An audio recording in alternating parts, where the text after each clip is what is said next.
মোবাইলটার সমস্যা হচ্ছে মোবাইলটা ঠিক এইভাবে মাথার উপর থেকে ঠিক এইভাবে মাটিতে পড়ে, কাস্টমার ঠিক এমনটাই বলছে। তো মোবাইলটা এখনো রানিং আছে, তবে মোবাইলটা একটা সমস্যা হচ্ছে মোবাইলটা টাচ কাজ করে না। তো আসেন step by step. Redmi 14C phone একেবারে নতুন একটি ফোন, দেখতে পাচ্ছেন মোবাইলটা হাত থেকে পড়ে কতটুকু ব্যাক হয়ে গেছে। তো এমন দিক দিয়ে ব্যাক হয়েছে যে দিক দিয়ে মাদারবোর্ডটা থাকে। তো আমরা খুলে দেখি ভিতরের কন্ডিশনটা আসলে কি। তো নতুন টেকনিশিয়ান ভাই যারা রয়েছেন তারা এই ধরনের ব্যাকআপ ফোন যদি কোনো কাস্টমার নিয়ে আসে, খোলার আগে অবশ্যই কনফার্ম করে নেবেন যে এই ধরনের ব্যাকআপ ফোন খুলতে গেলে অনেক সময় ডেড হয়ে যায়। আপনার কাছে মিডল পার্ট চেঞ্জ করতে আনবে, অন্য কোনো সমস্যা নিয়ে আসবে, পরে ফোন খুললে দেখবেন ডেড হয়ে গেছে। তো দেখতে পাচ্ছেন এই মাদারবোর্ডটাও ব্যাকা।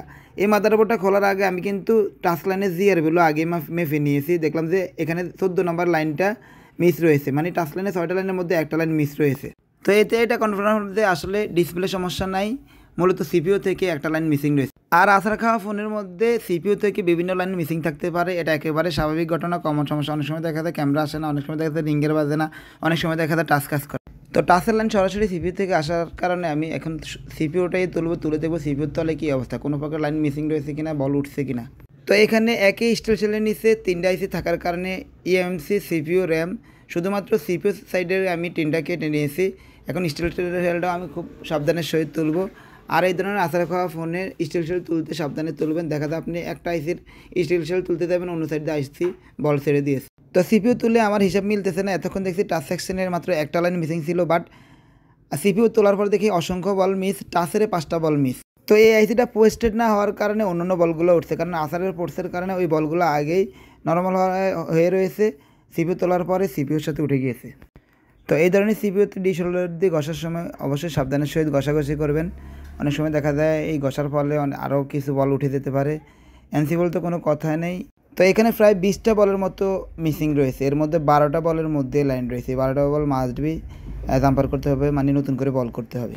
তো আমি এখানে বল করতে প্রায় 3 থেকে 4 ঘন্টার একটা লম্বা সময় পার হয়ে গেছে, কারণ বলগুলো একই জায়গায় ছিল। তবে ইনশাল্লাহ বল করার ভিডিও কীভাবে খুব সহজে বল করতে পারেন এই ধরনের ভিডিও নিয়ে আসবো। অবশ্যই আমার পেজটি অথবা আমার চ্যানেলটি সাবস্ক্রাইব করে রাখতে পারেন। আর কীভাবে ইউবিগুলো স্টেপ বাই স্টেপ দিতে হয়, ইউবিগুলো একটা জটিল প্রক্রিয়ার কাজ। ইউবিগুলো আমাদের দেশি ইউবিগুলো একেবারে লাগ দিয়ে চায় না। তো ইউবিগুলো দেওয়ার সময় দেখা যায় বলগুলো অনেক সময় সরে যায়, সেভাবে আপনারা এভাবে কটন বার ইউজ করতে পারেন। কটন বার থেকে একটু বাড়তি অংশ বের করে এভাবে একটু একটু করে কমিয়ে নিতে পারেন। ইউবিগুলো তত কমিয়ে নেবেন তত আইসি ঠিকঠাকভাবে বসার সম্ভাবনা বেশি। বল করার ভিডিও বা বলের উপরে ইউবিগুলো দেওয়ার ভিডিও বা বলের উপরে গ্লু ক্লিন করার ভিডিও আমি স্টেপ বাই স্টেপ দেবো ইনশাল্লাহ, ছোটো ছোটো আকারে। তো এখানে আমি সম্পূর্ণ অংশ দেখাতে পারছি না, কারণ ভিডিওটি অলরেডি অনেক লম্বা হয়ে গেছে। এরপরে আরও একটা কাজ রয়েছে বলের উপরে শোল্ডারিং করা। এই বলের উপরে শোল্ডারিং করতে গেলে বল আবার উঠে যায়, সেক্ষেত্রে কীভাবে শোল্ডারিং করতে হয় ইনশাল্লাহ এই নিউ ভিডিও দিব। তো একটা মজার কথা শেয়ার করি, আপনারা এখানে আমার ভিডিওটা দেখতে পাচ্ছেন 7:2x, মানে 72 স্পিডের মধ্যে দেখতে পাচ্ছেন। যেখানে এক স্পিডে এবার মনে করে আমি কত স্লো এই কাজটা করেছি, কত লম্বা সময় নিয়ে করেছি। তো ঠিক এই ধরনের লম্বা সময় নিয়ে এই কাজটা করতে হবে, এই ধরনের ধৈর্য থাকতে হবে। অবশ্যই ধৈর্যের পরীক্ষা রয়েছে এই কাজের মধ্যে। তো যারা আইসি রিবলে এখনও নতুন, আইসি রিবল করতে কী কী লাগে, কোথা থেকে স্টার্ট করবেন, এই ধরনের অসংখ্য ভিডিও আমার পুরান ভিডিও খুঁজলে পাবেন। শুরুতে যারা আইসি রিবল কীভাবে শুরু করবেন এই ধরনের ভিডিও খুব সুন্দরভাবে দেওয়া আছে, ওই ভিডিওগুলো দেখে ক্লিয়ার হয়ে নিতে পারেন। তো আমার একটা ইউটিউব চ্যানেল রয়েছে HHS টেক নামে। ইউটিউব চ্যানেলটিতে অনেক ধরনের ইম্পর্টেন্ট লম্বা ভিডিও রয়েছে। নেটওয়ার্ক সেকশন লয়ে ভিডিও রয়েছে, চার্জিং সেকশন লয়ে ভিডিও রয়েছে, আইসি ডাটা শিট নিয়ে ভিডিও রয়েছে। আমার ওই ইউটিউব চ্যানেলে ঘুরে আসতে পারেন। আর এই ধরনের ভিডিও প্রতিনিয়ত পেতে চাইলে অবশ্যই আমার এই পেজটি ফলো করে রাখতে পারেন, আর অবশ্যই কমেন্টস করবেন।